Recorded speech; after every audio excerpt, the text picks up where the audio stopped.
करेंगे और हम कोई कर्म भी नहीं करेंगे, क्योंकि कर्म करेंगे तो संसार में हमको बांधेगा। इसलिए हम क्या करेंगे, हम केवल भक्ति करेंगे, कृष्ण भावना भावित कर्म करेंगे, जिसको भक्ति बोला जाता है। हम दूसरा कुछ नहीं करेंगे। हम जो कुछ भी करेंगे, क्योंकि अकर्मा तो कोई रह नहीं सकता। अगर कोई सो रहा है तब भी कर्म, अगर कोई जंगल में सब छोड़ करके चला गया तब भी वहां पर बैठा है, सांस ले रहा, कर्म तो कर रहा है। इसलिए अकर्मा कोई रह नहीं सकता। परंतु अकर्म रहने का तात्पर्य है कि हम केवल कृष्ण भावना भावित कर्म करेंगे, जो कि कर्म में नहीं आता है। कर्म वो होता है जो हमको संसार से बांधता है। हमने कुछ एक्शन किया तो उसका कुछ रिएक्शन आएगा ही आएगा। हमने दीवार पे कोई बॉल मारी तो वापस वहां से आएगी वो। Every action has equal and opposite reaction, Newton third law. जो भी कर्म करेगा उसका रिजल्ट कुछ न कुछ रिजल्ट आएगा ही आएगा। इसलिए हम कोई कर्म नहीं करेंगे। हम कर्म करेंगे ही नहीं तो हमको रिजल्ट आएगा ही नहीं। तो फिर करोगे क्या, खाओगे पियोगे, ऑफिस जाओगे, शादी करोगे, बच्चे हैं, स्कूल है, इनका क्या? ये सब भगवान को केंद्र में रखते हुए हम करेंगे, केवल श्याम सुंदर की प्रसन्नता के लिए करेंगे। इसलिए हम एक कर्म हमको बांधेगा नहीं। और आदि शब्द से अर्थात वैराग्य, अर्थात फॉलो द रिनाउंसिएशन। इवन अधिक वैराग्य भी भक्ति मार्ग में भी जरूरत नहीं है। रूप गोस्वामी पाद ने अधिक वैराग्य को कहीं पर भी स्कृति नहीं दी। युक्त वैराग्य, युक्त वैराग्य, अंतरे करो निष्ठा, बाहरे लोक व्यवहार, अवश्य पाइबो कृष्ण, क्षमे होए भव सिंधु पार। महाप्रभु ने रघुनाथ दास गोस्वामी को शिक्षा दिया। अंदर से निष्ठा रखो अपने भजन में, अपनी सेवा करते रहो, अंतरे निष्ठा। और बाहरे करो लोक व्यवहार, बाहर से लोक व्यवहार करो, घर संसार में जैसे भी हो, जहां पर भी हो, पता ही नहीं लगना चाहिए हमको। हमारे बड़े बुजुर्ग हमेशा बोलते हैं, भक्ति ऐसे करो पता ही नहीं लगे किसी को। सही बात, पता ही नहीं लगना चाहिए। चुपचाप अपनी भजन चलता रहना चाहिए सबको, अपने अपने घरों में।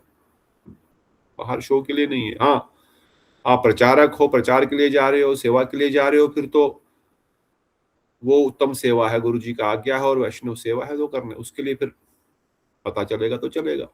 शादी किया तो फिर सिंदूर लगाने से क्या भाई? विवाह किया तो सिंदूर तो हमारा गहना है, ये तो उल्टा अच्छी बात है। इसलिए फिर जब बाहर से कोई कुछ बोले ना बोले, उसे को लेना देना, पर हम शोबाजी नहीं करेंगे। अंतरे निष्ठा बाहरी लोक व्यवहार का अर्थ है हमको शो करने के लिए तिलक लगा करके, धोती लगा करके और चुटिया लगा करके बाहर जाने की जरूरत नहीं है। शो करने के लिए नहीं ऐसा जरूरत है। हम भक्त हो गए, बहुत बड़े भक्त हो गए, नहीं। हमको तिलक में निष्ठा है, बिना तिलक हम नहीं जिएंगे। गुरु वैष्णव की आज्ञा है, भगवान की आज्ञा है, तो मैं तिलक धारण करूंगा, कहीं भी रहूं, किसी भी अवस्था में रहूं। इसलिए नहीं कि मुझे अच्छा लग रहा है या शो कर रहा हूं या धोती कुर्ता पहनूं। प्रचार प्रसार के लिए जो आवश्यक है वो करेंगे, पर शो के लिए नहीं। इसलिए अंदर से निष्ठा रखो इन चीजों में, और बाहर से साधारण लोग व्यवहार करो। अवश्य पाए वो कृष्ण, अवश्य भगवत प्राप्ति होगी, महाप्रभु के वचन है। धीरे धीरे, क्रमे क्रमे होए भव सिंधु पार। Step by step you will cross over the ocean. किसी भी कोई भी समुद्र को लांग के एकदम से पास नहीं कर सकता। वो धीरे धीरे स्टेप बाय स्टेप भव सागर को पार हो जाओगे। इसलिए कर्म तो करेंगे, पर कृष्ण भावना भावित कर्म ही करेंगे। और जबरदस्ती मरकट वैराग्य नहीं करेंगे लोगों को दिखाने के लिए। मरकट वैराग्य ना कर लोके दिखाए, दिखाने के लिए मरकट वैराग्य, बंदर का वैराग्य नहीं करेंगे। अपितु रसा स्वादन करेंगे भक्ति के रस का, और इसके रस में इतना डूब जाएंगे कि और किसी रस को चखने की आवश्यकता ही नहीं पड़ेगी। इसी के रस में निरंतर डूबते रहेंगे। जैसे कई बार हम बोलते हैं, सुनते हैं, नाम साध्य है कि साधन है। कई बार वर्णन करते हैं, साध्य भी है साधन भी है। परंतु जो नाम का रस चख रहा है उसके लिए वो साध्य बन गया, उसके लिए वो गोल बन गया, साध्य। पर अभी जिसको रस नहीं मिला है उसका अभी तक, वो इसलिए कर रहा है क्योंकि गुरु जी की आज्ञा है, इसलिए साधन का कार्य कर रहा है। पर एक्चुअली नाम, हरि कथा, ये साध्य नहीं, ये साधन। ये साधन नहीं, ये साध्य, हमारा गोल है। और जो गोल है, अगर कथा मिल रही है तो मतलब गोल प्राप्त हो गया। हरि कथा सुनना हमारा साध्य है, हमारा गोल है, और हमारी कथा सुन रहे हैं मतलब हमारा गोल पूरा अचीव हो गया। तब ये फिर साध्य नहीं रहा, साधन नहीं रहा, तब ये साध्य बन गया, क्योंकि मिल गया ना। बात समझ आ रही कि नहीं? अगर फल है, फल चाहिए, फल चाहिए तो उसके लिए साधन करना पड़ेगा, उठना पड़ेगा, ढूंढना पड़ेगा, खरीदना पड़ेगा, लाना पड़ेगा, तो फल होगा। अब फल मिल गया, हाथ में है, तो फिर फल साधन नहीं है। फल समझना, कोई सेब, आम, आजकल आम बहुत चल रहा है, आम समझो। आम को पाने के लिए हमको मेहनत करनी पड़ेगी, जाके खरीदना पड़ेगा, लाना पड़ेगा।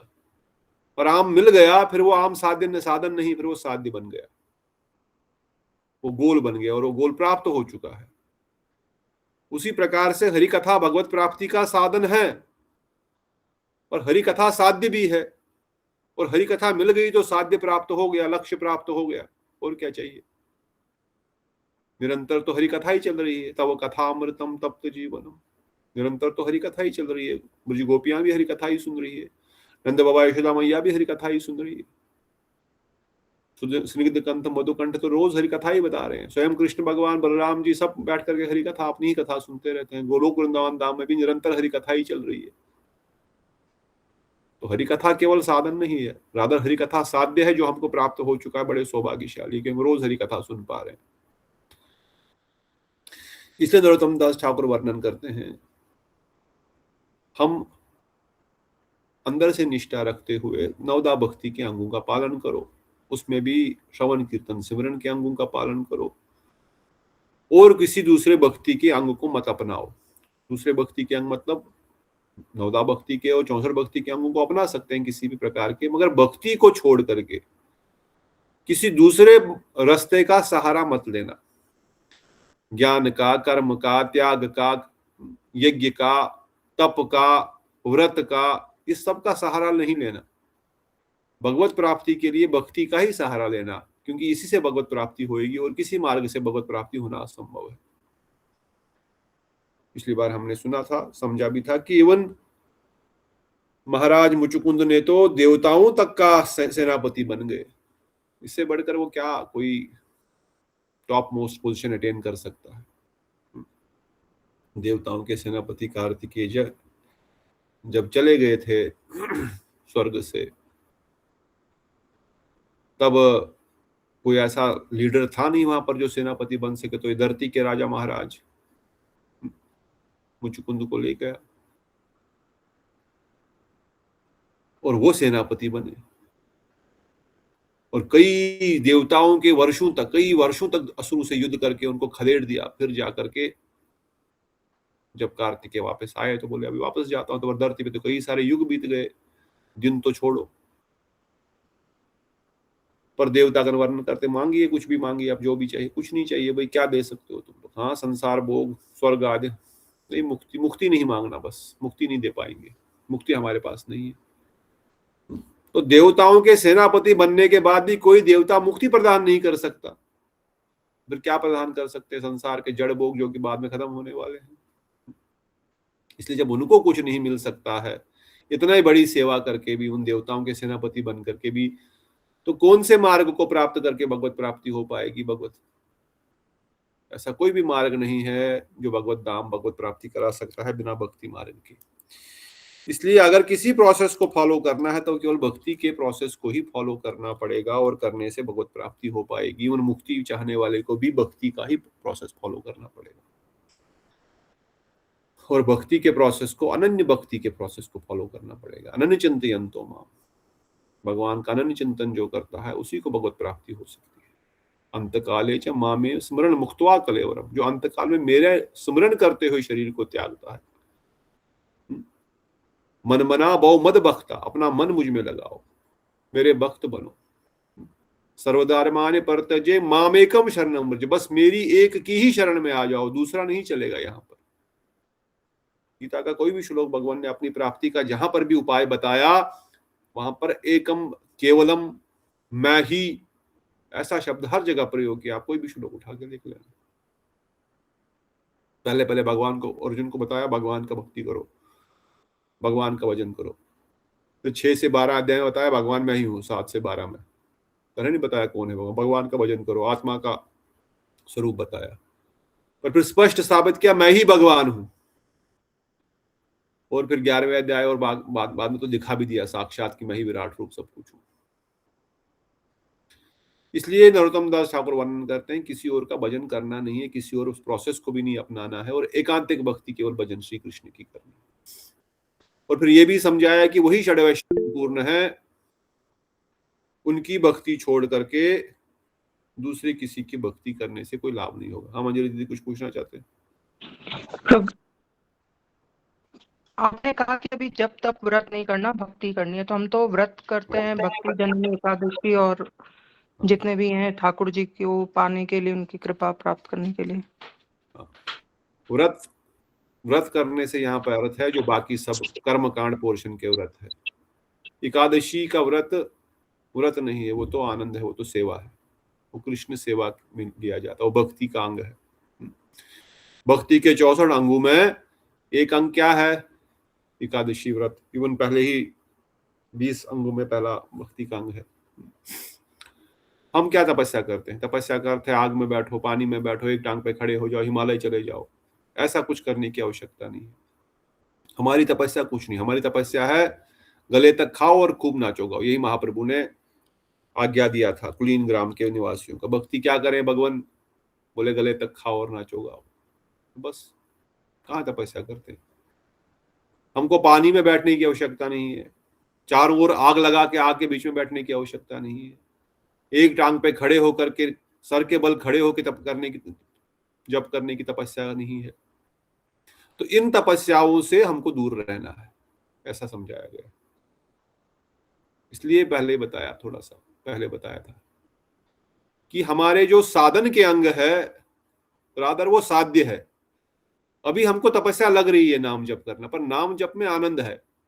अभी हमको हरि कथा सुनना तपस्या लग सकती है क्योंकि अभी तक उसमें रस नहीं आ रहा है, पर हरि कथा साधन नहीं, ये साध्य है, ये हमारा गोल है, हमारा लक्ष्य है। और हम कथा सुन रहे हैं तो हमको मतलब साध्य प्राप्त हो चुका है।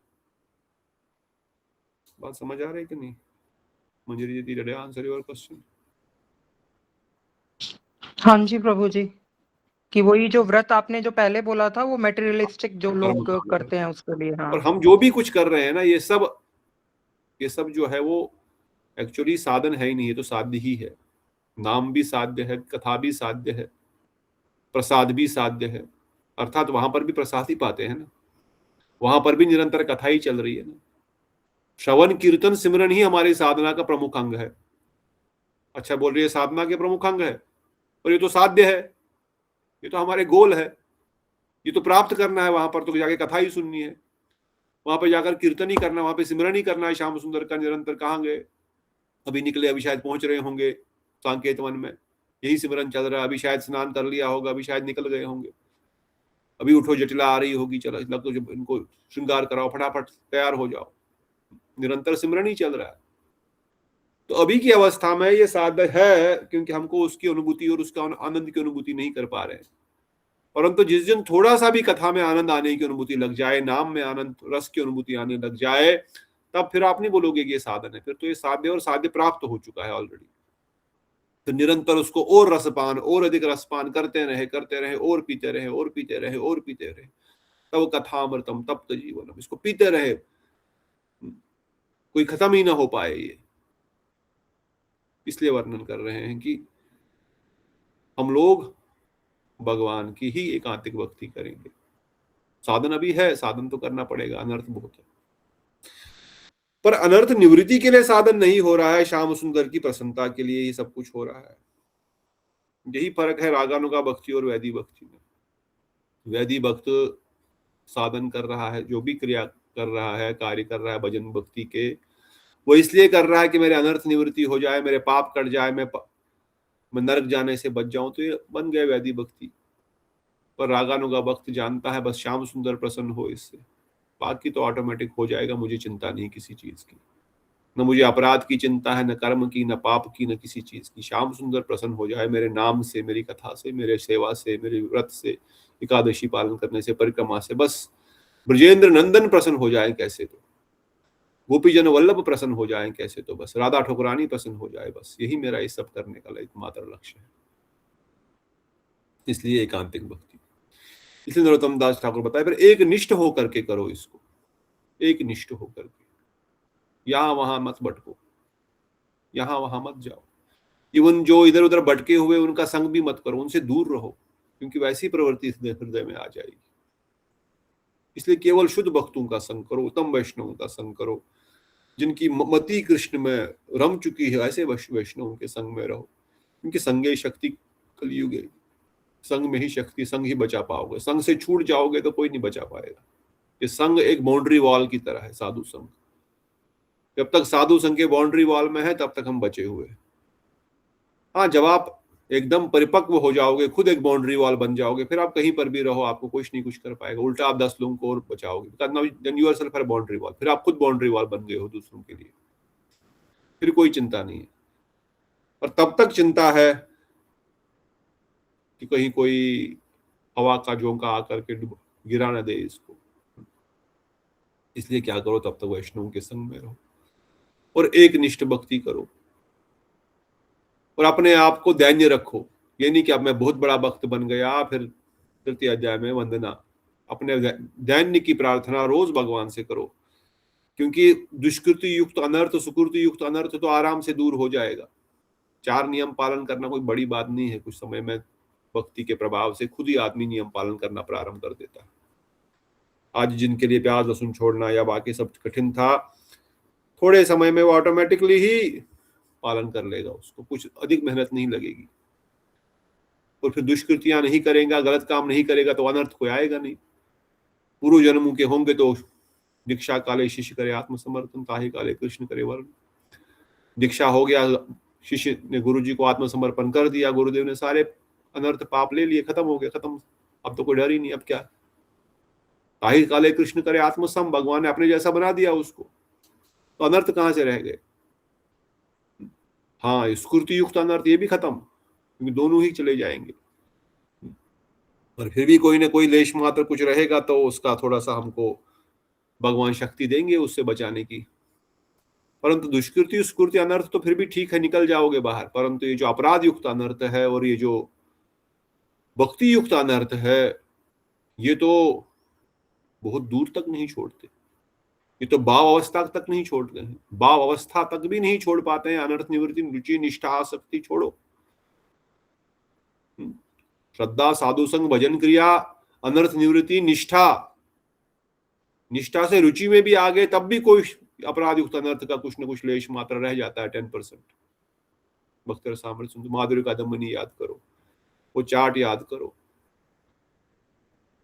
Anyone has remembrance of the chart? 30, 70, 10, 90, 90, 10, 10, 90। किसी को याद? कोई बुद्धिमतांग वरिष्ठम तो केवल हनुमान जी है, पर कोई बुद्धिमतांग है भक्ति किस भाव की स्टेज में, भाव भक्ति की स्टेज में भी अपराध युक्त अनर्थ रहेंगे। इसलिए अपराध हो सकता है तब भी। इसलिए अपराध से कब कैसे बचेंगे, जब दैन्य होगा। जिसे नरोत्तम दास ठाकुर ने पिछले अध्याय में समझाया कि दैन्य रहना पड़ेगा। दैन्य मतलब मैं बहुत पतित हूं, और एक्चुअली हम पतित है, हमारे पास औकात ही कुछ नहीं। हमारा पास जब तक दिव्य शरीर प्राप्त नहीं होगा तब तक हम मलमूत्र के बाण के कीड़े ही बने रहेंगे। और body is composed of cough पित्त वात, दैट इज इट। वही चल रहा है, वही घूम रहा है हर जगह। इस बात को भी कोई समझेगा कि मैं मल के कीड़े के समान हूं, तो बस मल का कीड़ा ही मेरे से अच्छा है। नरोत्तम दास ठाकुर वर्णन करते हैं, वो तो महाभागवत है, पर हमारे लिए वर्णन करते हैं, मेरे लिए वर्णन करते हैं। आप तो फिर भी अच्छे हैं, क्योंकि मेरे जैसा व्यक्ति प्रसाद खा के भी उसको मल बना देता है। सुबह उठ करके प्रसाद जो इतना भगवान से अभिन्न है, उसको खाने के बाद ही मल बन जाता है। क्या शरीर है मेरा, जो निकला मल वो तो निकल गया, जो बाकी बचा उससे शरीर चल रहा है। कल भी डिस्कस कर रहे थे सेम पॉइंट। और उसी मल मूत्र के बाण को हम दिन भर उसी के पीछे लगे हुए, दिन रात। आगे फ्यूचर भी उसी के लिए प्रयास चल रहा है, फ्यूचर के लिए भी करंट प्रयास भी उसी के लिए चल रहा है। अभी तक जो भी प्रयास किया उसी शरीर के लिए किया, और फ्यूचर के भी मेरे सारे प्लान्स जो है उसी शरीर के लिए है, जो कि मलमूत्र का बना हुआ, जो खत्म होने वाला है, एकदम फूटने वाला है बर्तन एक दिन। जो हम असली है उसके लिए कोई चिंता हमारा न तो चिंता है, न कोई चिंतन है, न कोई प्रयास है। इसलिए ठाकुर वैश्य महाशय वर्णन कर रहे हैं कि अपने आप को दैन्य रखोगे तो अपराध नहीं होगा। अपराध नहीं होगा तो पुराने अपराधों का धीरे धीरे निस्तार हो जाएगा। दैन्य रखोगे तो भक्तियुक्त अनर्थ भी नहीं आएगा। भक्तियुक्त अनर्थ क्या होता है? कौन कौन से भक्तियुक्त अनर्थ? एक बता दो कोई तो। कहाँ गए सब लोग? सब जगह हैं कि सोए हैं? भक्तियुक्त अनर्थ में क्या क्या आता है? सम्मान प्रतिष्ठा की लालसा प्रभु जी। लाभ, पूजा, प्रतिष्ठा। मुझे कुछ लाभ चाहिए। लाभ, कोई दक्षिणा मिलेगी प्रोग्राम में जाने के लिए? मैं तो नहीं जा रहा ना। सम्मान तो देंगे ना, ऐसा तो नहीं मुझे बाहर बिठा देंगे। पर अंदर की प्रतिष्ठा, मान और प्रतिष्ठा शुक्र अभिष्ठा बोलने के लिए है, पर अंदर से बहुत चाहिए। इसलिए भक्तियुक्त अनर्थ पकड़ लेगा बाद में अगर दैन्य नहीं रहेगा। इसलिए नरोत्तम दास ठाकुर ने वंदना अध्याय में ये 7 श्लोक 8 श्लोक बार बार इसी चीज को समझा रहे हैं, बार बार बता रहे हैं कि अपनी अवस्था को, अपनी औकात को पहचानो। तुम कुछ भी नहीं कर सकते हो। भगवान की कृपा के बगैर हम कुछ भी नहीं कर सकते। गुरु वैष्णव की शक्ति के बगैर हम एक माला भी नहीं उठा सकते, जब करना तो दूर की बात है।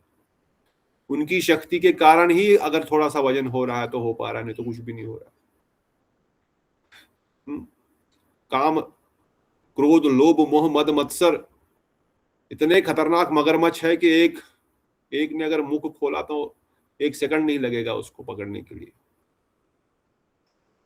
परंतु आप बचा सकते हो, आप में शक्ति है। ये माया आपकी दासी है।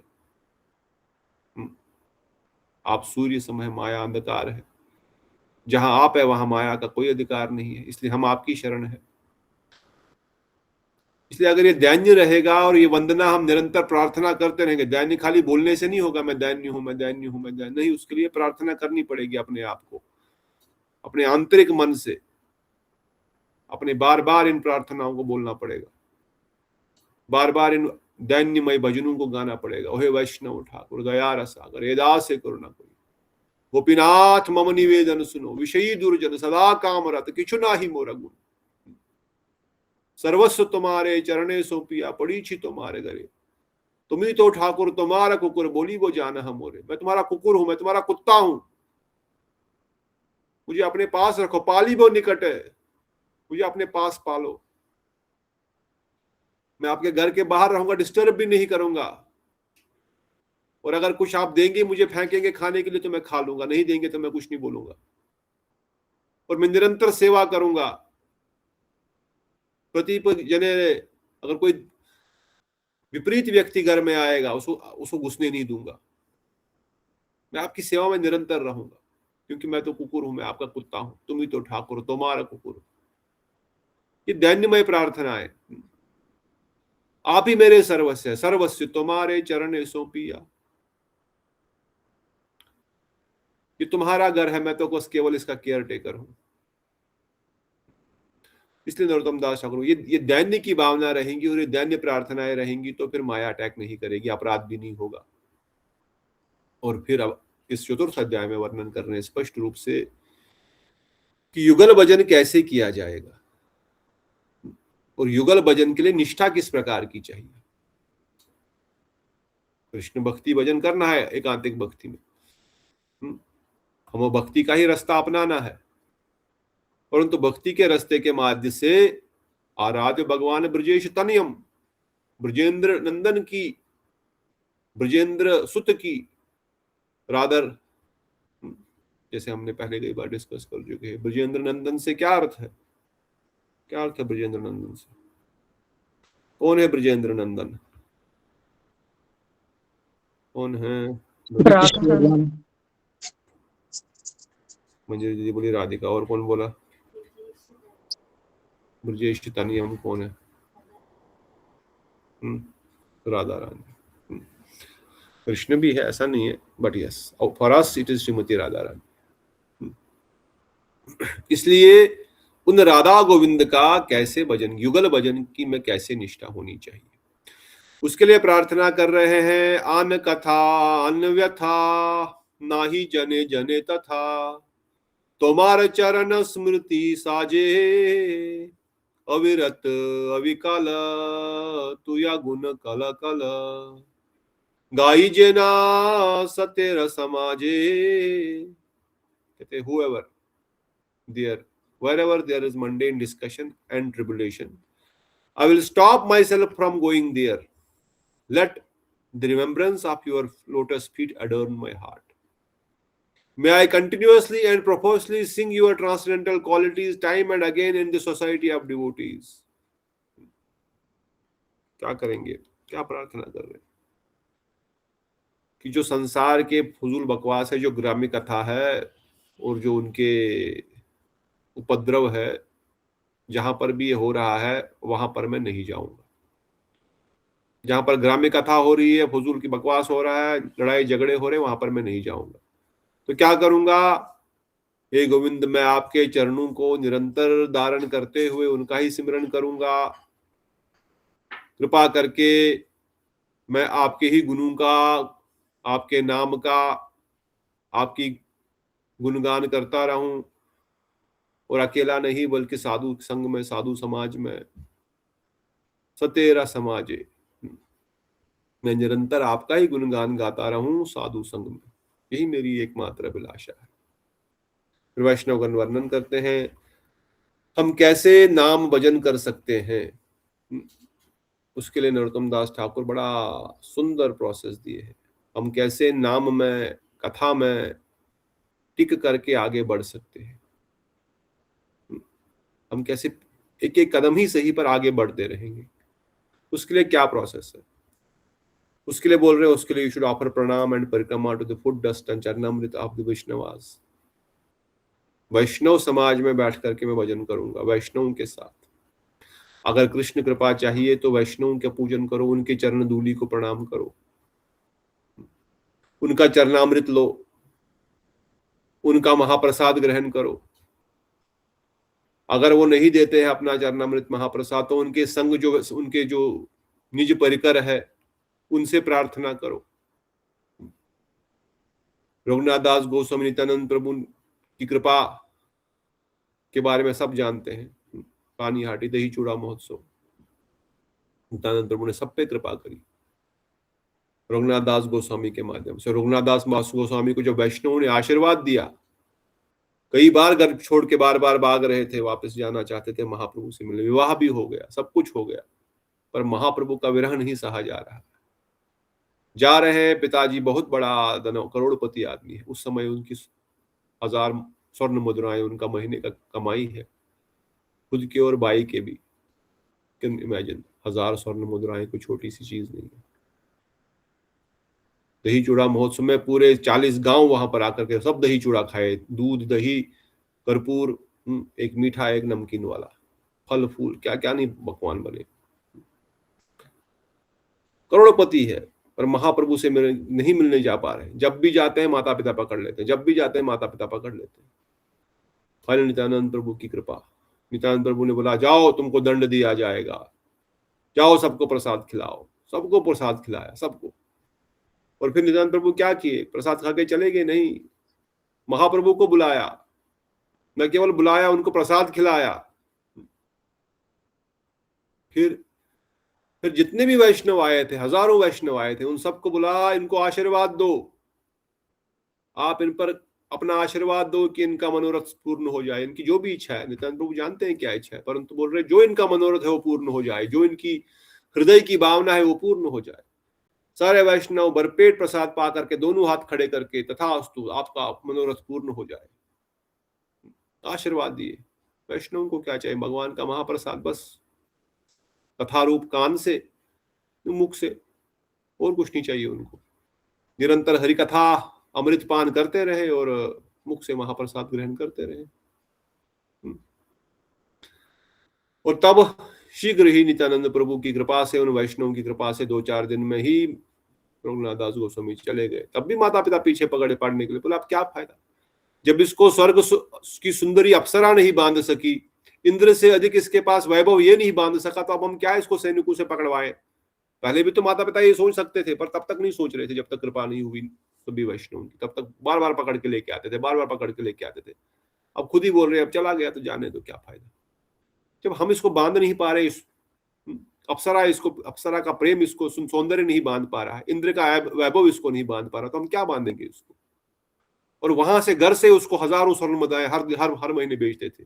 और गोरखनाथ दास गोस्वामी हर दिन भंडारा करते थे जगन्नाथपुरी में, हर दिन 1000 स्वर्ण मुद्रा आएंगी तो कितना भंडारा होगा जगन्नाथ मंदिर का, सब महाप्रसाद पा रहे हैं। भाई ने वो भी छोड़ दिया, अलग बात है, उनका वैराग्य तो पाषाण की रेखा के समान है।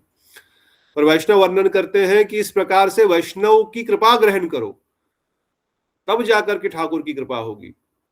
उनका चरणामृत लो, उनका प्रसाद लो, वो नहीं दे रहे तो उनके जो सेवक है उनसे संबंध बनाओ, उनके साथ अपना मित्रता, अपनी सेवा करो उनकी, तब तो प्रसाद मिलेगा। आप अपने अहंकार में रहोगे, मुझे क्या लेना देना, तो फिर कुछ नहीं मिलने वाला। अगर वो भी संभव नहीं है तो फिर मन ही मन गुरु वैष्णव को प्रार्थना करो। ऐसा कोई संभव नहीं, कोई वैष्णव है ही नहीं हमारे आसपास, मठ में नहीं है, मंदिर नहीं, तो क्या करेंगे। फिर मन में प्रार्थना करो गुरुदेव से, वैष्णव से, उनके परिकरों से, महाप्रभु से, नित्यानंद प्रभु से, उनका प्रणाम करो, उनसे प्रार्थना करो, उनकी परिक्रमा करो कि आप कृपा करो वैष्णव ठाकुर, कृपा करो वैष्णव ठाकुर, यही बार करुणा करा वैष्णव गोसाई, इस बार तो करना करो। ऐसे बार बार प्रार्थना करो। You should pray for Sankirtan Anand and all Mahabhagavad Uttam Adhikaris and Madhyam Adhikaris and to other devotees. You should pray, engage in Nam Sankirtan and observe Navda Bhakti. नाम संकीर्तन में निरंतर रत रहो, नवदा भक्ति के अंगों में रत रहो। वैष्णव बड़े दयालु है, वह आपके लिए प्लेटफॉर्म तैयार कर रहे हैं, आपको हमको शक्ति प्रदान करने वाले हैं। महाभागवत निरंतर प्रचार में रत है, वो ज्यादा मिलते नहीं है, परंतु उनके परिकर, उनकी हरिकथा, उनके सेवक अवेलेबल है, वो उनसे अभिन्न है। उनसे हरिकथा सुनो, वो आपको अपना सहारा देंगे, वो श्रवण कीर्तन शिक्षा बताएंगे कैसे करना है, क्योंकि उन्होंने अपने गुरुजी से, वैष्णव से सीखा है। और फिर जब आप सीखोगे तो आप भी आगे बता सकते हो, दिस इज द प्रोसेस। और जब उनकी सेवा करोगे तो महाभागवत वैष्णव भी आनंद हो जाएंगे और आपको आशीर्वाद देंगे।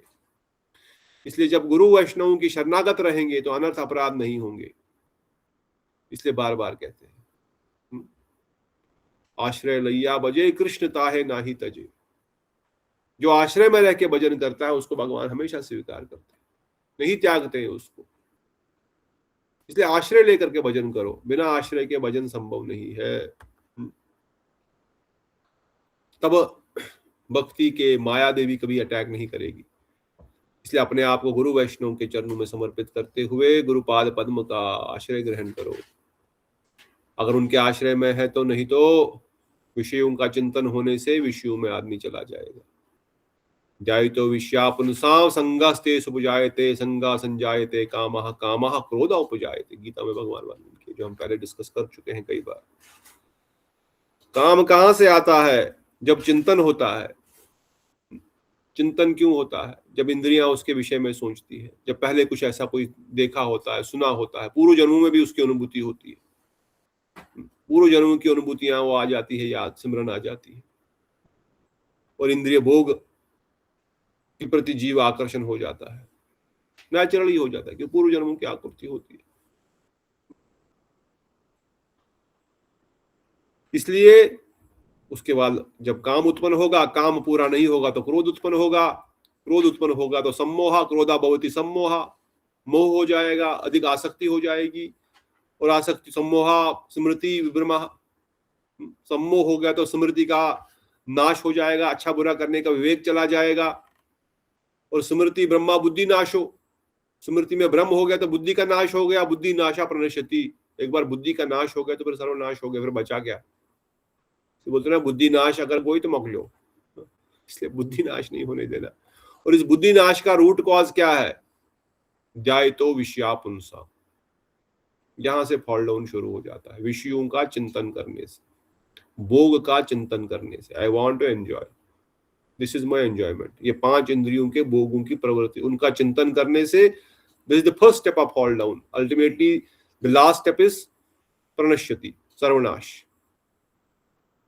पर लास्ट स्टेप तक पहुंचने के लिए पहले यही होगा, विषयों का चिंतन हो गया, प्राप्त करने की इच्छा हो गई, प्राप्त हो गया तो और अधिक आसक्ति होगी, और चाहिए और चाहिए और चाहिए, नहीं प्राप्त हुआ तो क्रोध होगा, क्रोध हो गया तो बुद्धिनाश, सम्मोह हो जाएगा, डिल्यूजन में पड़ जाएगा। सही चीज, सही क्रोध में थोड़ी ना आदमी सही चीज बोलता है, हमेशा उल्टा ही चीज बोलता। बाद में उसको जब होश आता बोलता रहे मैं क्या बोला, ये मैंने क्या कर लिया। मैंने कितने सारे हमारे बहुत करीबी गुरु भाई जिनके घरों में ऐसे ऐसे केस हो गए कि क्रोध में जला दिया अपने आप को, गांव में विशेष रूप से, फिर चिल्ला रहे बचाओ मुझे बचाओ मुझे, मैं तो नहीं मरना चाहता था, पर पर्सन इज गॉन। क्योंकि क्रोध में कुछ समझने सोचने की शक्ति नहीं रहती, और जब समझने की सोचने की शक्ति नहीं है तो बुद्धि विनाश होगी तो सर्वप्रणश्यति, फिर कुछ भी कर सकता है आदमी। मर्डर क्यों करते हैं, फांसी क्यों देते हैं, ऐसा सुसाइड क्यों करते हैं लोग, इसी कारण से, बिकॉज देयर इज नो बुद्धि समाप्त हो जाती है क्रोध के कारण। और क्रोध का कारण क्या था, जो इंद्रिय भोग की प्रवृत्ति की थी, जो चाहता था वो पूरा नहीं हो रहा है। इसलिए वर्णन करते हैं कि इससे पहले आदमी इस अवस्था तक पहुंचे कि उसका सर्वनाश हो जाए, उसको पहले ही रोक लो। विषयों के चिंतन से अपने बुद्धि को एम्पावर करो इस नॉलेज के द्वारा कि वह विषयों के चिंतन में न पड़े, और बाई चांस इंद्रियों को इंद्रिय भोग के विषय दिखने लगे तो वहां से उसको हटा दो अपने मन को। इसलिए वैष्णव वर्णन करते हैं अगर ऐसा नहीं करेंगे तो फिर जीव जो है भवसागर में डूबता रहेगा।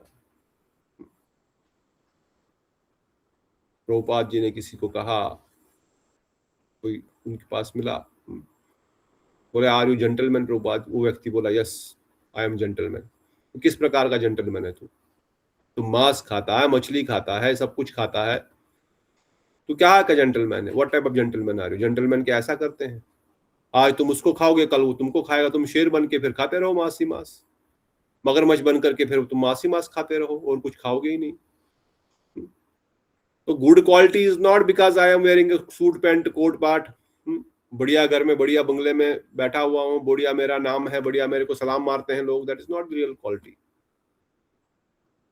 आप संयमित कितना है आपका जीवन, इंद्रिय भोग से कितना हम बचे हुए हैं, कितना हमारा भगवत कथा में, भगवत चिंतन में, भगवत नाम में हमारा समय और हमारा मन लगा हुआ है। मन, नॉट फिजिकल एक्टिविटी। मेरा माला चल रही है बस, हाथ में माला होने से नहीं चलेगा, उसमें आदमी को प्रवेश करना पड़ेगा। अगर नहीं होगा तो स्मृति विमर्श, फिर 84 लाख योनियों में जाओ, घूमते रहो। इसलिए वैष्णव वर्णन करो, इसलिए कहते हैं ब्रह्मा जी ने श्री कृष्ण से प्रार्थना की, the conscious soul will never be happy unless they cultivate the love of affection of your lotus feet. They will only be degraded themselves by not acting according to the constitutional position. They will become victims of asat-sang. Brahma ji भगवान श्री कृष्ण से वर्णन। अगर भगवत कृष्ण कथा नहीं मिलेगी, कृष्ण कथा रूपी रस प्राप्त नहीं होगा जीव को, तब तक वह आनंद की अनुभूति कर ही नहीं सकता है। तब तक वो केवल जड़ रस के आनंद के पीछे भागेगा और उसमें डूबता ही जाएगा, डूबता ही। उसको लगेगा मुझे बढ़िया आनंद आ रहा है, और धीरे धीरे वो मनुष्य शरीर से पशु शरीर में चला जाएगा, फिर कीड़े मकोड़े के शरीर में चला जाएगा। Then he is just getting degraded down, नीचे नीचे नीचे और गिरता जा रहा है, और नाली में कीड़ा बन करके फिर उसको लग रहा है यही बढ़िया जीवन है। और मनुष्य जानता है ये बढ़िया जीवन नहीं है भाई। उसी प्रकार देवतागण हमको देखते बोलते किस प्रकार का जीवन जीते हैं। ब्रह्मलोक के निवासी हमको देख करके बोलते हैं कैसे क्या कर रहे हैं ये लोग, 100 साल की इतना छोटा सा इनको समझ दिया गया, which is not even 1 hour in Brahmalok. Brahma ji का 24 घंटे 12 घंटे ही 1000 चतुर्युग यहाँ पर चले जाते हैं, 12 घंटे, और 12 घंटे की उनकी रात्रि 1000 चतुर्युग चले जाते हैं। तो हमारा 100 साल तो ब्रह्मा जी के कुछ मिनट भी नहीं है। और ब्रह्मलोक के निवासी हमको देखते होंगे क्या कर रहे हैं, 2-4 मिनट के लिए इनको लाइफ मिली है, व्हाट आर दे डूइंग। जो कीड़े आते हैं बरसात में जो छोटे फड़फड़ करते रहते हैं, कितना जीवन है उनका। 2-4-5 घंटे में खत्म हो गए होते हैं। सुबह देखो सब मरे पड़े होते हैं, उनके पंख यहाँ वहां बिखरे होते हैं, और कितने फड़फड़ा होते हैं, भाग रहे होते हैं यहाँ वहां, वहां यहाँ, यहाँ वहां वहां। That is what we are doing, यहाँ वहां भाग रहे हैं। कोई बताने वाला नहीं, कोई समझाने वाला नहीं। अगर कोई समझाए तो हम समझते नहीं है। इसलिए वैष्णव वर्णन करते हैं, ब्रह्मा जी कहते कभी ये सुखी नहीं हो पाएंगे जब तक आपके कथा रूपी रसामृत पान, आपकी भक्ति का रसामृत पान नहीं कर पाएंगे, तब तक ये सुखी नहीं हो पाएंगे। ये नीचे नीचे गिरते जाएंगे और असत्संग में पड़ते जाएंगे। इसलिए केवल हमारा उद्धार का एकमात्र उपाय है भगवत भक्ति, भगवत प्रेम। हमको सुख चाहिए तो भगवत भक्ति करनी पड़ेगी। फिर यहाँ पर एक कथा बताई है, वैष्णव प्रभु जी वर्णन कर रहे हैं, अगर हम सिखाएंगे नहीं समय पर तो नुकसान हमारा ही है, हमारे बच्चों को विशेष रूप से, तो कल को हमारा ही नुकसान है। यहाँ पर वैष्णव वर्णन करते हैं, एक बार एक लड़का था, वो स्कूल जा गया, स्कूल में जाता था, स्कूल से वापस आया तो एक बार वो एक वहां से किसी का पेन चुरा करके लेके आया। पेन चुरा के लाया, माता को दिखाया, माता ये देखो पेन। माता ने बोला कोई बात नहीं, अच्छी बात है, कुछ नहीं बोला, ठीक है। कुछ दिनों बाद गया तो वहां से किसी की घड़ी चुरा के लाया, माता को दिखाया, माता ने बोला ठीक है। कुछ दिनों बाद गया, देखा किसी के पर्स में कुछ पैसा था, वो पैसा ही उठा के लेके आ गया। माता ने कोई डांट फटकार नहीं की, फिर से वैसा ही। जब बड़ा हो गया तो चोर बन गया, अब लोगों को मारपीट करता था, पैसा लूटता था, घर पे लाके खा पी रहा है, मस्त मजे कर रहा है, और बहुत बड़ा डाकू बन गया। चोरी ही नहीं, अब तो हत्या भी करने लग गया। और एक दिन पकड़ा गया पुलिस के द्वारा। पुलिस के द्वारा पकड़ा गया तो बोलो इसको मृत्युदंड मिलेगा, इतने लोगों को मारा है। मृत्युदंड का समय आ गया, जिस दिन मृत्युदंड होना था उसने बोला कोई तुम्हारी आखिरी इच्छा? बोला हाँ मेरी एकमात्र आखिरी इच्छा है। बोले क्या इच्छा है तुम्हारी? बोले मैं अपनी माता से मिलना चाहता हूँ। बोले ठीक है, कल तुम्हारी माता से तुम्हारी मुलाकात की जाएगी। उसकी माता को बुलाया गया, माता आ गई, माता को बोल रहा है, माता रो रही है, बेटा क्या हो गया, क्या हो गया, तुम्हारी मृत्यु? बोलती माँ अपनी जीभ जरा बाहर दिखाओ, अपनी जीभा बाहर निकालो। उसने अपनी जीभा बाहर निकाली, इसने अपने दांतों से उसकी जीभ ही काट दी, 2 टुकड़े कर दिए उसकी जीभ के। पकड़ लिया पुलिस ने, क्या पागलपन है? बोले पागलपन नहीं है, इसकी वजह से आज मेरी मृत्यु हो रही है, इसकी वजह से कल मेरे को मृत्युदंड दिया जाएगा। अगर इसने समय पर मुझे समझा दिया होता बेटा ये ठीक नहीं कर रहा है, मुझे डांटा होता, मुझे डंडा मारा होता, तो आज मेरी मृत्यु नहीं हो रही होती, आज मैं भी जिंदा रहता, कल मैं भी कल का सूरज देखता। पर ये इसके कारण से ही मेरे को ये मृत्यु दंड मिल रहा है, क्योंकि इसने मुझे कभी समझाया नहीं बचपन से आज तक, क्योंकि इसने जीभ का प्रयोग कभी नहीं किया। तो ये क्या कर रहा है, तू कहां से लाया चुरा करके सामान, क्यों लाया? इसलिए इसकी जीभ ही मैंने काट दी। इसकी जीभ का कोई काम नहीं, कोई फायदे की कोई काम नहीं, कोई जीभ कोई किसी काम की नहीं।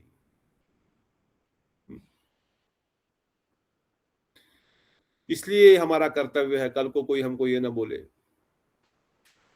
हमारा कर्तव्य है, जिसको जो करना है वो फिर करेगा।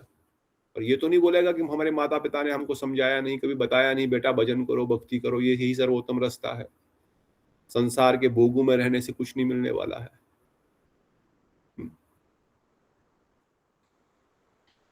इसलिए वैष्णवगण यहाँ पर शिक्षा दे रहे हैं, अगर डंडा भी उठाना पड़े सही चीज सिखाने के लिए, विशेषकर भक्ति सिखाने के लिए, तो डंडा उठाने से भी मत डरो, क्योंकि उसका कल्याण उसमें होने वाला है। एक जन्म का नहीं, जन्म जन्मांतर का कल्याण उस व्यक्ति का उसमें होने वाला है। हम जो प्रेम दिखा रहे हैं, वो प्रेम उसको अगर बिगाड़ रहा है, उल्टा उसको नरक की ओर लेके जा रहा है, तो वो प्रेम नहीं है। जो जख्म हुआ है तुम उसको ऊपर छुपा करके उसको ऐसा नासूर बना रहे हो कि वो टांग ही काटनी ना पड़े, हाथ ही ना काटना पड़े कल को। इसलिए वैष्णवगण वर्णन कर रहे हैं कि हमारा कर्तव्य है सही समय पर सही चीज बताना, उसको शिक्षा देना, जरूरत पड़े तो थप्पड़ भी मारना। उसके बाद भी अगर कोई व्यक्ति नहीं समझता है तो फिर उसका अपना भाग्य, अपना पूर्व कर्म, हमने अपना कर्तव्य पूर्ण किया। इसलिए कहते हैं ब्रह्मा जी कि एक बद्ध जीव दूसरे बद्ध जीव का क्या कल्याण करेगा, एक दूसरे पर जाकर के वो क्या एक दूसरे को शिक्षा प्रदान करेंगे। इसलिए वैष्णवों के शरण में जाओ, भगवान Shri Krishna, please send your devotee to this world. प्रार्थना करो गुरु वैष्णव से, अपने महाभागवत शुद्ध भक्त को भेजिए और मेरा कल्याण कीजिए। नहीं हम में शक्ति है, नहीं कुछ हम समझा पा रहे हैं किसी को, तो गुरु वैष्णव से प्रार्थना करो, उनमें शक्ति है, उनमें बहुत शक्ति है। वो चाहे तो क्या नहीं कर सकते। अगर हमारी प्रार्थनाएं सच्ची है तो क्यों नहीं कर सकते वो परिवर्तन जीव का? अवश्य करेंगे। बार बार हम प्रार्थना करते रहेंगे, बार बार प्रार्थना करने से अवश्य सुनेंगे। कभी तो दीन दयाल की बनक पड़ेगी कान, राम राम रटते रहो जब तक गट में प्राण। बोलते रहो, सुनेंगे, अवश्य सुनेंगे। समय आने पे अवश्य सुनेंगे, अवश्य आने पे अवश्य सुनेंगे। और गुरुदेव वैष्णव बड़े दयालु है। कई सारी ऐसी कथाएं हैं गुरु वैष्णव से प्रार्थना करने के बाद कैसे कैसे लोगों का हृदय परिवर्तन हुआ, कैसे कैसे जो अनुभव सोच भी नहीं सकते कि वो भक्ति मार्ग में आ सकते हैं। वो लोग बहुत महाभाग, बड़े सीनियर भक्त वैष्णव भक्त बने। कैसे? प्रार्थनाओं के माध्यम से। प्रार्थना में शक्ति है। इसलिए प्रभुपाद जी भी गुरुदेव वर्णन करते थे, फिलॉसफी किसी को परिवर्तन करे इसकी कोई गारंटी नहीं है, मगर प्रार्थना किसी का हृदय परिवर्तन करेगी इसकी गारंटी अवश्य है। ये भी थोड़ा समय लग सकता है, अनर्थ अधिक है, अपराध पाप अधिक है, ये भी जन्म भी लग सकता है। ऐसा नहीं किसी जन्म में बन जाए, पर अगले जन्म में तो बनेगा ना, जरूर बनेगा, क्योंकि प्रार्थना कभी व्यर्थ नहीं जाती है। प्रार्थना will never go in when, क्योंकि भगवान हृदय में विराजमान, सब कुछ देख रहे हैं। इसलिए हे ठाकुर, आपका प्रेम बद्ध जीवों के प्रति अनंत है। आप ही इस जगत में इतनी सारी लीलाएं कर रहे हैं बद्ध जीवों के कल्याण के लिए। इसलिए आप वैष्णव को भेजिए, गुरुदेव को भेजिए मेरा कल्याण करने के लिए।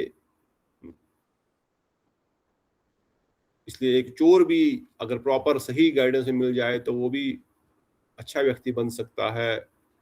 अगर कोई असत्संग को छोड़ करके सत्संग में रह पाए तो अवश्य ही वो अच्छा व्यक्ति बनेगा। सही में हमारे माता पिता भाई बंधु वो नहीं है जो हमको बस शरीर से माता पिता भाई बंधु बोलते हैं। सही में माता पिता भाई बंधु वो है जो हमारे सही में हितैषी है। सही में मेरा भाई वो है जो मुझे भजन मार्ग में शिक्षा दे रहा है, आगे बढ़ा रहा है, हेल्प कर रहा है, गलत मार्ग में न पड़ूं, भजन में कैसे और दृढ़ हो जाऊं। न कि वो कि जो मुझे बोले बेटा तुम्हारा तो बहुत कमजोरी होगी, तू खा थोड़ा सा, नियम वियम क्यों पालन करना है, तो ठीक से है, बस शरीर अच्छा स्वस्थ रख, ये तुम्हारा चिंतन है। शरीर अस्वस्थ होने का क्या कारण है? पाप। बीमारियों का कारण क्या है? पाप। कष्टों का कारण क्या है? पाप। तो पाप में और लग जाओ और पाप में ही डूबो और कष्ट को भोगो, या पापों से मुक्त प्राप्त करो। पर बद्ध जीव समझेगा नहीं, उसको लग रहा है यही मेरा वेल विशर है, बोल रहा है ना तुम पाप करो और पाप करके अपना सब कुछ करो तो ये बढ़िया चीज है। नहीं, ऐसा नहीं चलेगा। जो सही में आपके वेल विशर है, सुहृद है, वो भला ही चाहेगा, वो कभी बुरा नहीं चाहेगा। इसलिए भगवान से कई लोग कृष्ण भक्ति छोड़ करके देवताओं के पास क्यों जाते हैं? उनको लगता है ये तो देगा नहीं वैसे भी, पर वो देंगे वही चीज जो आपके भले के लिए होगी। अगर भले के लिए नहीं होगी तो श्याम सुंदर कभी नहीं देंगे वो वस्तु। देवताओं को लेना देना नहीं है तुम्हारे को वो काम की कि नहीं काम की, उनको तो मतलब है तुम्हारे से। तुम पूजा करके उनको वहां पर फल मिल रहा है, उनको वहां पर प्रमोशन मिल रहा है, वो तुमको यहाँ रिजल्ट दे रहे हैं, तुम अपना कुछ फल उनको यहाँ से वहां अर्पण कर रहे हो पूजा पाठ करके, उनको वहां पर और प्रमोशन मिली जा रही है। Just a business deal. आप उनके लिए यहाँ कुछ कर रहे हो, वहां से आपको कुछ आशीर्वाद भेज रहे हैं, यहाँ से कुछ करो। भगवान कृष्ण को चाहिए, वो तो आत्माराम है, आप तो वो तो स्वयं भगवान, उनको क्या चाहिए तुम्हारे से? पर वो देंगे वही चीज जो तुम्हारे पूरे भले के लिए हो। इसलिए कहते हैं ऐसे संबंधों के पीछे मत भागो, जो तुम्हारे दुश्मन है उनको दोस्त मत समझो। भक्ति मार्ग में वही हमारा हितैषी है जो भजन के लिए हमारे को प्रेरणा देता है। वैसे तो कोई हमारा दुश्मन नहीं है, वैष्णवगण वर्णन कर रहे हैं, सभी हमारे सुहृद है। हमारे कर्म के कारण ही हमारे लिए वो कोई व्यक्ति दुश्मन या दोस्त के रूप में प्रकट होता है, वो हमारा कर्म ही उस व्यक्ति के रूप में प्रकट हो रहा है। परंतु हमको ये ध्यान रखना है कि कौन मेरा सही मित्र है, जो मेरे भक्ति मार्ग में आगे बढ़ने के लिए सहायता कर पा रहा है, जिसके संग में, जिसके उठने बैठने से मुझे भक्ति मार्ग में कृपा प्राप्त होकर के मैं भजन में आगे बढ़ पा रहा हूँ। उनके संग में रहो, उनके अनुगति में रहो, फिर वही व्यक्ति तुमको अवश्य ही बहुसागर से भी पार करवाएंगे। इवन सही में ऐसे व्यक्ति जो हमारा सही में हितैषी होता है, वो संसारिक दृष्टिकोण से भी सहायता करेगा, ऐसा नहीं संसारिक दृष्टिकोण से छोड़ देगा। पर संसारी व्यक्ति जिनको हम अपना दोस्त मानते हैं वो हमारी टांग ही खींचते रहते हैं।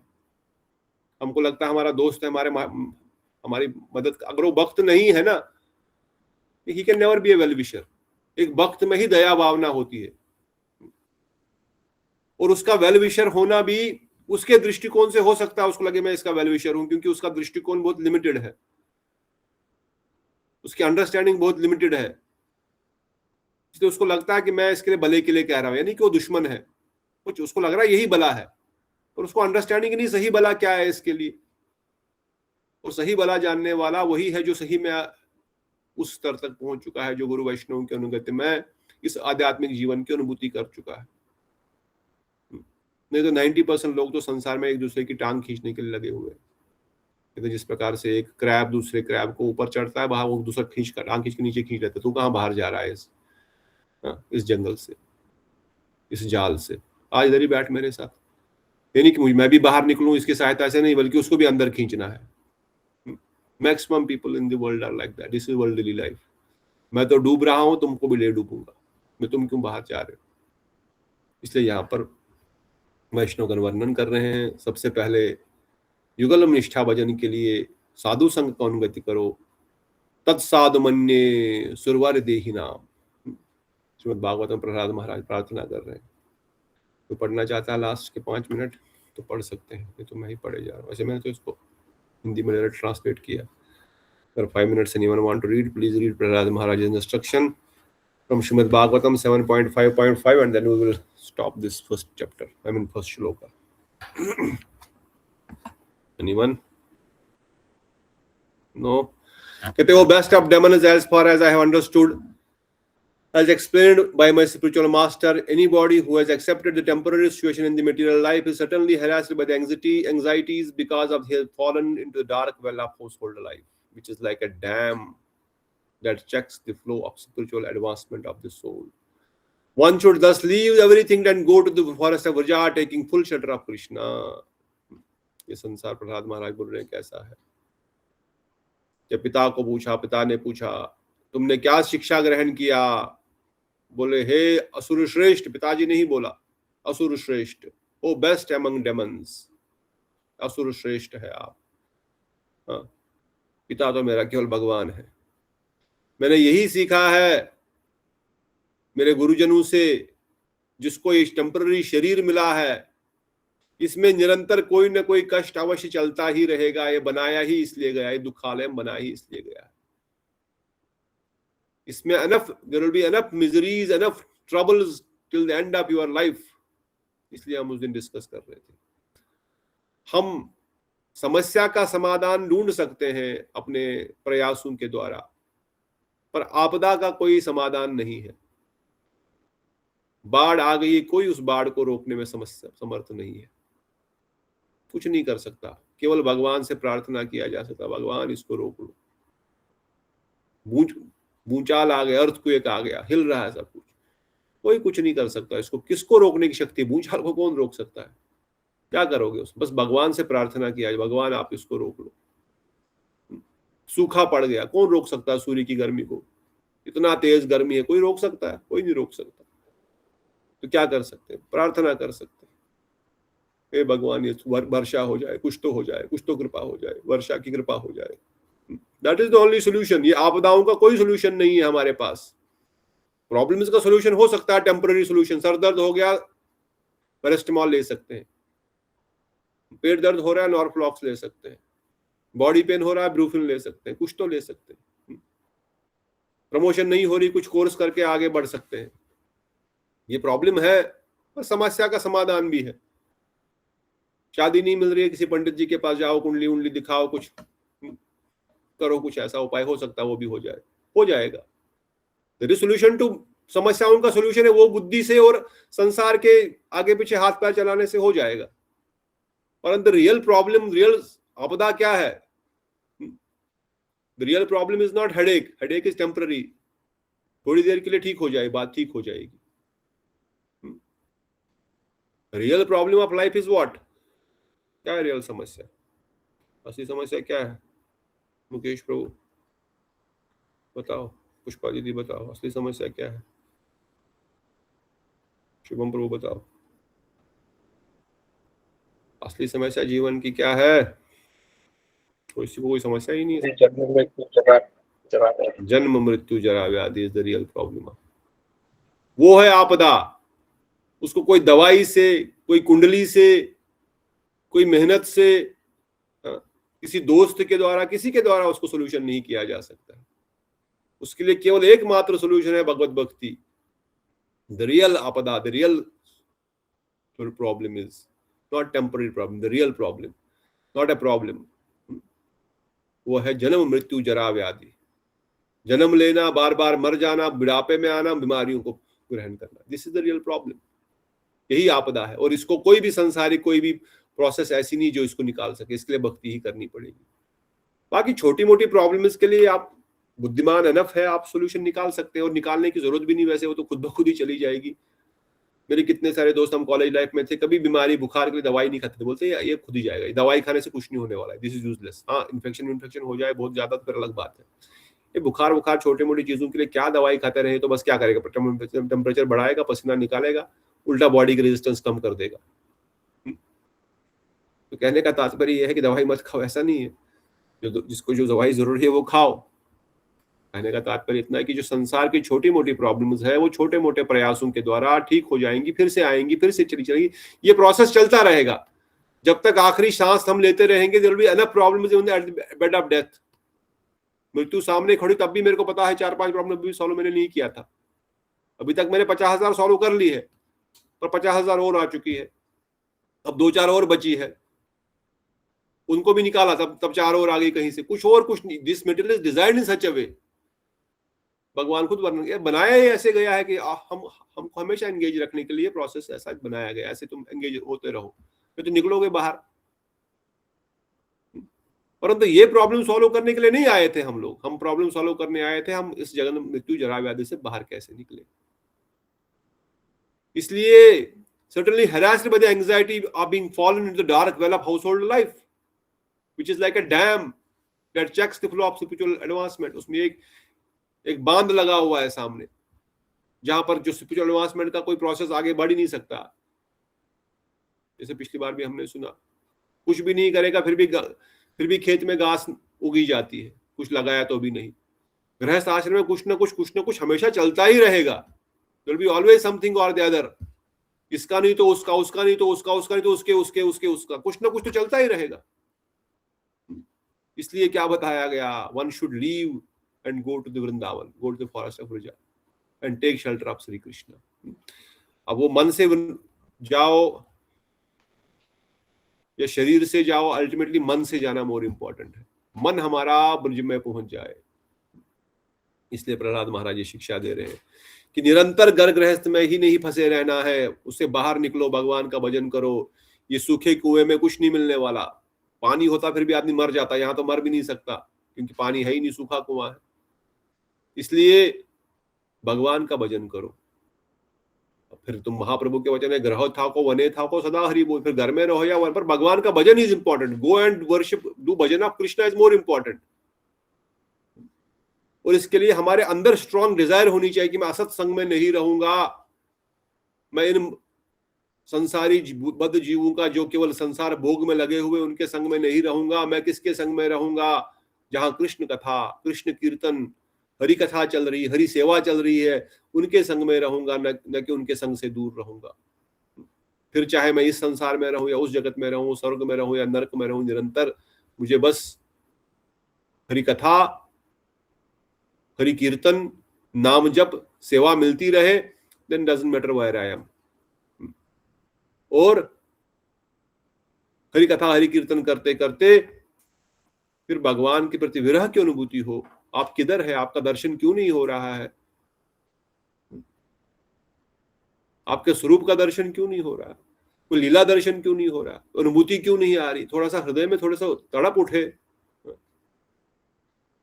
इसलिए वैष्णव वर्णन करते हैं, इस प्रकार से नरोत्तम दास ठाकुर प्रार्थना करते हैं, हे प्रभु आप कृपा करके मुझे अपना सिमरन हमेशा रखना, मैं और कुछ नहीं चाहता हूं। मैं इस जीवन में निरंतर आपकी स्मृति बनी रहे, आपकी सेवा, आपका कथा मैं निरंतर सुनता रहूं। यही मेरी आपके चरणों में प्रार्थना है। तो प्रथम श्लोक के तात्पर्य को यहाँ पर विराम देंगे, अभी समय हो गया है। अंत के 2-4 पेज है, एक्चुअली एक ही पेज है, जिसमें सारांश में नरोत्तम दास ठाकुर ने यही प्रार्थना की है कि सबसे पहले युगल भजन की प्रार्थना में सबसे पहले मुझे आपका चरणों के प्रति आकर्षण प्रदान करो, मैं आपके भजन कथा कीर्तन में निरंतर बना रहूं। This is the first prayer of युगल भजन। सबसे पहले प्रार्थना तो पिछले अध्याय में थी कि मैं बद्ध जीव हूं, आप संसार के स्वामी हैं, आप मुझे यहां से निकालो, मेरे में कोई शक्ति नहीं, कोई क्षमता नहीं। अब चतुर्थ अध्याय की पहली प्रार्थना में है कि मैं आपके भजन में निरंतर बना रहूं, निरंतर आपका सिमरन बना रहे और मैं कहीं नहीं जाऊं, आपके सिमरन को छोड़कर। हे नाथ, मैं आपको भूला नहीं हूं, जैसे आप वृंदावन में घरों में लगा रहता था राम सुखदास जी का, हे नाथ मैं तुम्हें भूला नहीं हूं, हे नाथ मैं तुम्हें भूला नहीं हूं। मुझे याद रखना, मैं आपका दास हूं, मुझे आपका सिमरन हमेशा बना रहे, बस यही इंपॉर्टेंट है। सिमरन बना रहना बहुत इंपॉर्टेंट है। सिमरन नहीं बना रहा तो फिर मुश्किल है, और वो आप खुद ही हमको टेस्ट करना है। जब कभी सोते उठते गिरते फिरते मुझे किसका सिमरन रहता है, तब जाकर के वी हैव टू लर्न। तो प्रथम श्लोक का तात्पर्य यहाँ पर पूर्ण होता है। अगले श्लोक में नरोत्तम दास ठाकुर क्या प्रार्थना करते हैं वो हम कल सुनेंगे। क्या नियम पालन आदि करने चाहिए। आज माधवी दीदी बोली थी कुछ सारांश बताएंगे, इसलिए मैंने मैसेज डाला था, पर शायद आज वो कथा में नहीं आ पाए, तो may be tomorrow see Brihad Bhagavat summary. Otherwise will continue the second shloka tomorrow. कोई प्रश्न किसी का before we conclude? Any questions, any comments? और कोई कुछ ऐड करना चाहते हैं लास्ट के 1-2 मिनट? अगर नहीं तो बहुत बहुत धन्यवाद। आप सब लोग, हम सब लोग बड़े सौभाग्यशाली है कि नरोत्तम दास ठाकुर के इस परम पवित्र ग्रंथ को और इन वचनों को सुनने का सौभाग्य हमको मिला है। एक ही ग्रंथ में जीरो से लेकर के टॉप मोस्ट, बीज से लेकर के फल तक का प्राप्ति का वर्णन सारांश में नरोत्तम दास ठाकुर एक एक भजन के लाइन के माध्यम से कर रहे हैं, और इन्हीं ग्रंथों को फिर विस्तार से हमारे गुरुजनों ने आगे अलग अलग ग्रंथों के रूप में प्रकाशित किया। इतना समझ गए तो समझो पूरा भक्ति का प्रोसेस हम समझ गए।